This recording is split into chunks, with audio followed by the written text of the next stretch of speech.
चलिए जी, तो बेटा सेकंड क्वेश्चन में आता है, which of the following statement is correct in relation to the reavailment of ITC that has been reversed earlier upon payment of disputed amount by the company to Rudraksh Enterprises. बताता हूं मैं अब आपको। आपको याद है ये last date of availing ITC से रिलेटेड क्वेश्चन है, रीअवेलमेंट। पर आपको ध्यान देना चाहिए, यहां पे देखो लैंग्वेज क्या है, रीअवेलमेंट ऑफ आईटीसी। आईटीसी रीअवेलमेंट का सीन क्या होता था आपको याद है? अवेलमेंट ऑफ आईटीसी की लास्ट डेट तो बच्चा बच्चा याद रखता होगा ना, वो अगले महीने अगले साल की 30 नवंबर और एनुअल रिटर्न की date whichever is earlier, ये तो सबको याद होगी।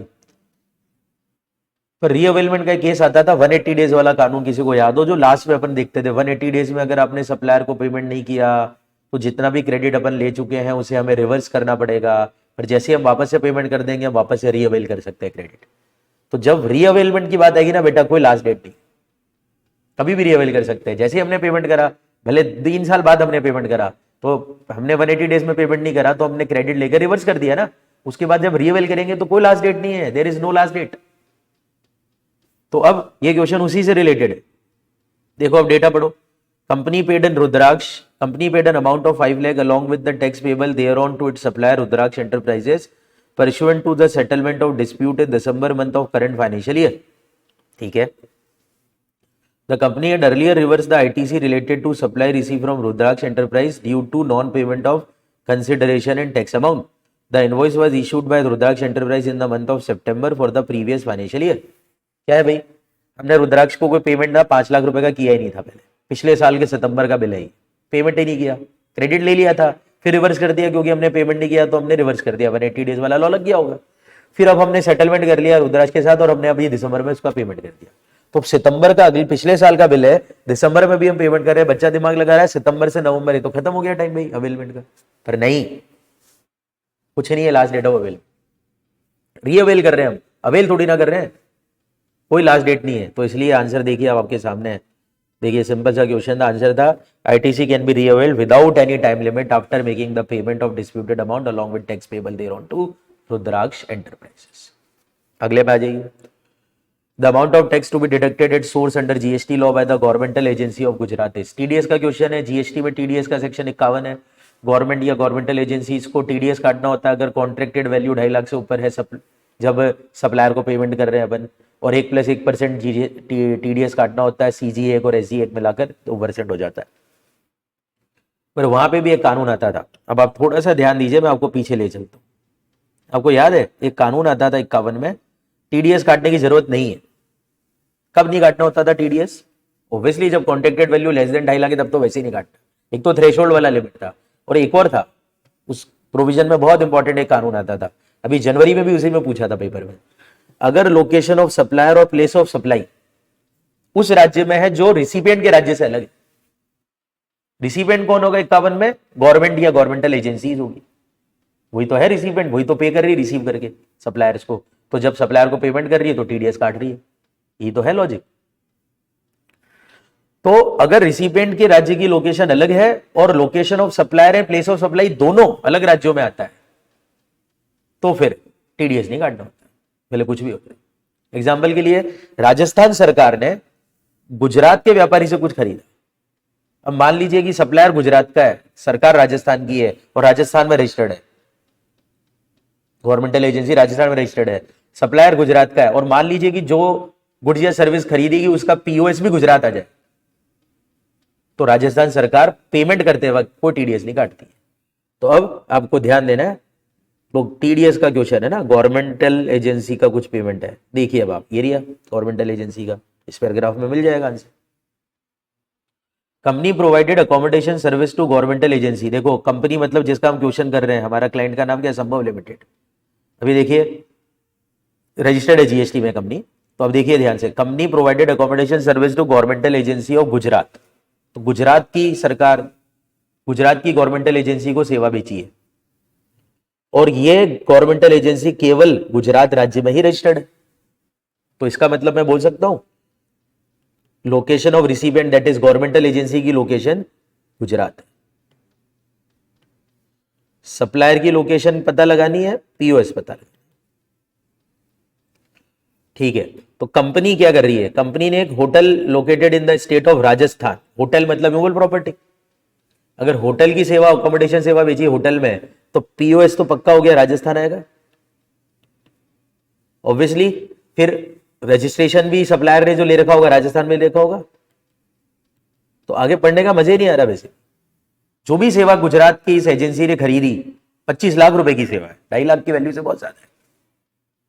पता नहीं क्या है, सेवा का नाम क्या है, सर्विस खरीदी है 25 लाख की, गवर्नमेंटल एजेंसी ने खरीदी है।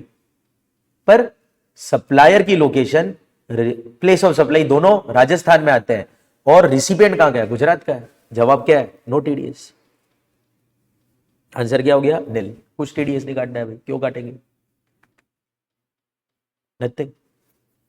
आगे आ जाइए, फोर्थ देखिए, the amount of tax to be collected at source. ये आ गया बेटा, सेक्शन 52 भी आ गया, 52 आ गया, 52 टैक्स कलेक्शन एट सोर्स। क्या कहता है कानून, ई कॉमर्स ऑपरेटर्स के थ्रू अगर कोई माल बेचा जाएगा तो ई कॉमर्स ऑपरेटर जब अपने, जैसे जो व्यक्ति पार्टिसिपेंट जिसने ई कॉमर्स ऑपरेटर के थ्रू माल बेचा है, उस पार्टिसिपेंट को पूरा पैसा नहीं देंगे,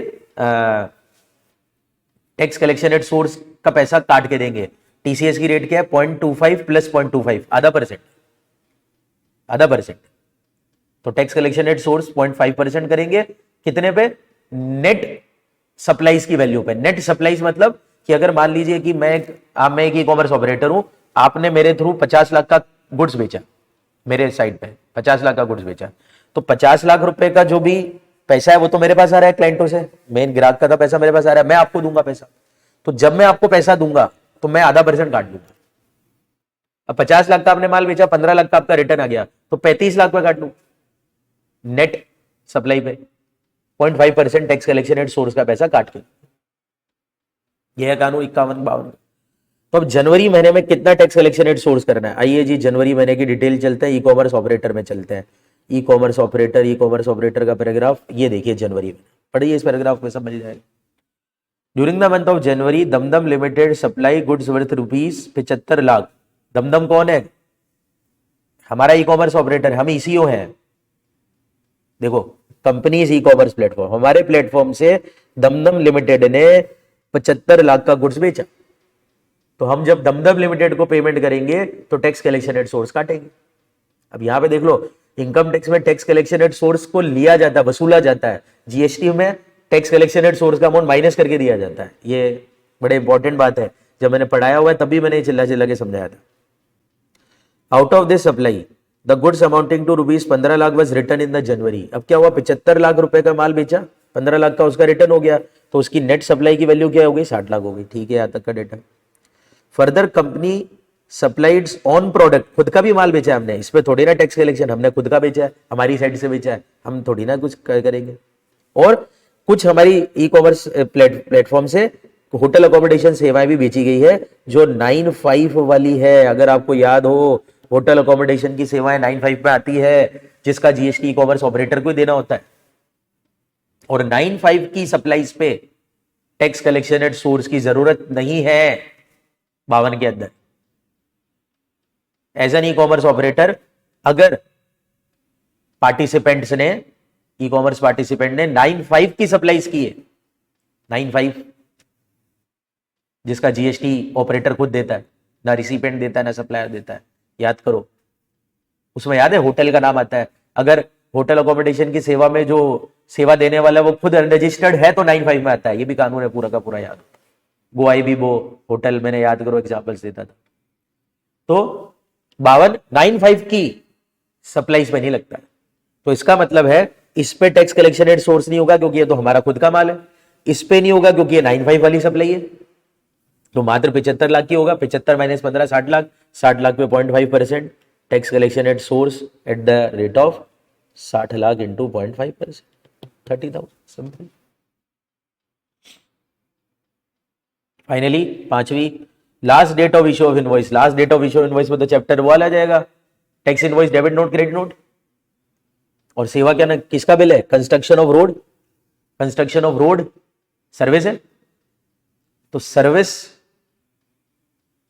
की लास्ट डेट ऑफ इनवॉइस का कानून क्या कहता है, सर्विस का लास्ट डेट का इनवॉइस नॉर्मल कानून से आते हैं। पूरे कानून क्या क्या कहते हैं, अगर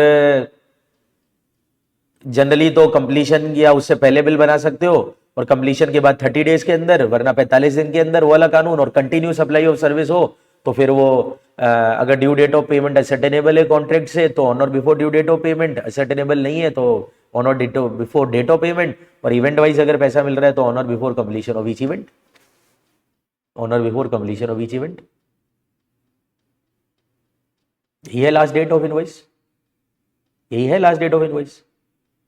अब देखते हैं, कंस्ट्रक्शन सर्विस है, रोड की है तो ऑब्वियसली तो कंटिन्यूस होगी, 3 महीने से ज्यादा सेवा चलनी चाहिए। देखिए अब पढ़िए अब लास्ट डेट को, आप अपने आप पता पड़ेगा। The company also completed a project for construction of road for governmental agency on 31 December, 31 दिसंबर को हमने रोड बना दी। Total time taken for the completion of project was more than 13 month. हो गया कंटिन्यू सप्लाई ऑफ सर्विस, उसी law में रहने का। As per the contract signed with such agency the last tranche of payment of 25% of total contract value was linked to date of issue of completion certificate by the government engineer। अच्छा, contract में लिखा है कि last जो payment है 25% total contract value का, वो तब मिलेगा जब गवर्नमेंट का इंजीनियर कंप्लीशन सर्टिफिकेट दे देगा। इसका मतलब है ये कौन सा केस हो गया, इवेंट वाइज पैसा मिल रहा है, फिर तो payment is link to each event. तो लास्ट पेमेंट का इवेंट क्या है, जब वो गवर्नमेंट इंजीनियर अपना सर्टिफिकेट देगा तब पेमेंट मिलेगा। तो लास्ट डेट ऑफ इनवॉइस क्या होना चाहिए, ऑन और before the completion of each event. तो देखिए अब इंजीनियर ने कब दिया हमको सर्टिफिकेट, 15 जनवरी को दिया। इनवॉइस हमने कब दिया, 5 फरवरी को दिया। पेमेंट कब आया, 20 फरवरी। हमें पूछा last date of invoice, answer बेटा 15 जनवरी, 15 जनवरी। अब आधे से ज्यादा लोग इसको जबरदस्ती में गलत सलत कुछ भी करा रहे हैं, पर एक्चुअल में चक्कर क्या हुआ बता देता हूं आपको। 15 जनवरी आंसर है, ऑप्शन में ए लिखा हुआ है, पर देखिए इंस्टीट्यूट से इधर थोड़ी सी गड़बड़ हो गई, ए के बाद बी आता है, दो ए लिख दिए इन्होंने। तो एक्चुअल में आंसर जो है हर टीचर का इसको सही करने में लगा हुआ है ताकि वो सही प्रूव कर दे, पर एक्चुअल में आंसर 31 दिसंबर तो हो ही नहीं सकता। अभी इवेंट वाइज पैसा मिल रहा है तो ऑन और before completion of each event, last date तो ये होगी। तो इवेंट कब कंप्लीट होगा, जब इंजीनियर सर्टिफिकेट देगा। इंजीनियर का सर्टिफिकेट का डेट देखो ना, 15 जनवरी है, ये है लास्ट, ऑप्शन ए ही है, पर 15 जनवरी वाला ऑप्शन है, 31 दिसंबर वाला ऑप्शन ए नहीं है इसका आंसर। तो करेक्ट आंसर है इसका 15 जनवरी। तो ये पूरा आरटीपी डिस्कशन कंप्लीट है बेटा आपका जीएसटी का। मेरे को लगता है कि जीएसटी में ज्यादा प्रैक्टिस की जरूरत है बच्चों को। इनकम टैक्स है, इनकम टैक्स इजी है, जीएसटी में उलझाते हैं ये और लैंग्वेज में खेलते हैं ये। तो focus on GST more rather than income tax. मैं आपको तो ये राय दूंगा, इनकम टैक्स तो इजी है, और मेरे इधर के जो बच्चे हैं उनको तो इनकम टैक्स इजी लगनी चाहिए, क्योंकि बहुत सिंपल इनकम टैक्स अपने कर रखी थी और इजी तरीके से अपना इनकम टैक्स तो हो रहा है। इनकम टैक्स में गलतियां कम होने की चांसेस होगी, भले इनकम टैक्स लेंदी हो, पर जीएसटी छोटी है पर खोटी है, क्योंकि आप उलझेंगे, लैंग्वेज में उलझाते हैं ये, और ओ माइनस आई तो फिर क्या होता है, रिस्क में रहता है बच्चों के। प्लीज फोकस करें जीएसटी में मेजर मार्क्स लाने की। अगर जीएसटी अच्छी होगी तो फिर आपके नंबर अबाउ 80 अबाउ 85 भी आ सकते, तो प्लीज फोकस करें। तो ये आपकी मई 25 आरटीपी का डिस्कशन मैंने कंप्लीट कर दिया है। जीएसटी के स्पेसिफिक अमेंडमेंट का एक वीडियो भी मैं आपके साथ शेयर कर दूंगा ताकि आपको याद रहे कि ये चेंजेस करने हैं mainly. Income tax amendment already मैं अपलोड कर चुका हूँ, इनकम टैक्स की आरटीपी मैं पहले डिस्कस कर चुका हूँ। तो आपके लिए जो मैं कर सकता हूँ वो कर रहा हूँ। आप वीडियो पसंद आए तो लाइक भी नहीं करते हैं, वो तो आपकी खैर महानता है। तो होप आपको वीडियो पसंद आएगा। धन्यवाद।